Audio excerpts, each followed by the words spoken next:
Hey, little flock, not everything should be classified as demonic. I'll say it again. Not everything should be classified as demonic.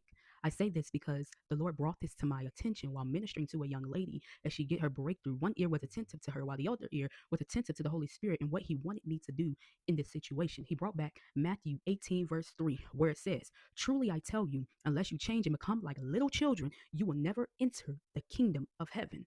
And the reason why he was showing me this is because as children, we already have the faith that when our parents say they're going to do a thing, we're going to just trust that they're going to do it. We're not going to doubt it at all. And even children would even remind you, like, hey, you said you were going to do it. I don't have kids, but I have nieces and nephews that I tell them, hey, we're going to do it. And they just trust that I will do it. But what happens when the trust is broken?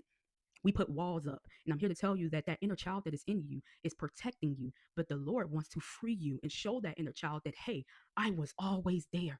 I have been there. I know what you are feeling. You no longer have to put this wall up of protection because I am your father and I want to save you. And I had to tell this to this young lady and bring her through trauma and to bring her through her healing in the trauma. And God was allowing me to show her things where Jesus has always been there. Yes, God gives free will because a lot of us like to say, well, why would God do that? Because he gives free will. He gives free will. If he didn't give free will, he would be a controlling God.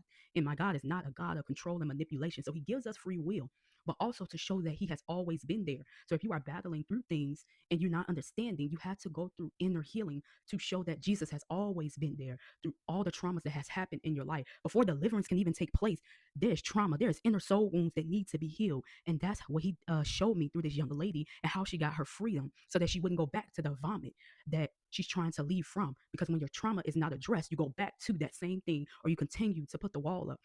I'm here to let you know that being childlike is you coming to God, having faith and surrender to him. If this means dropping on your knees, crying out to him, do that. That is where he's going to meet you. Drop to your knees because every knee will bow and every tongue will confess that he is Lord. Drop down to your knees and cry out to him. Be vulnerable to your father. This is what he's wanting because he wants to heal the soul wounds so that you can feel more childlike again coming to him. This is what I am learning as well. So it's also a teaching lesson even for me. But learn to be more childlike when coming to the throne of Jesus.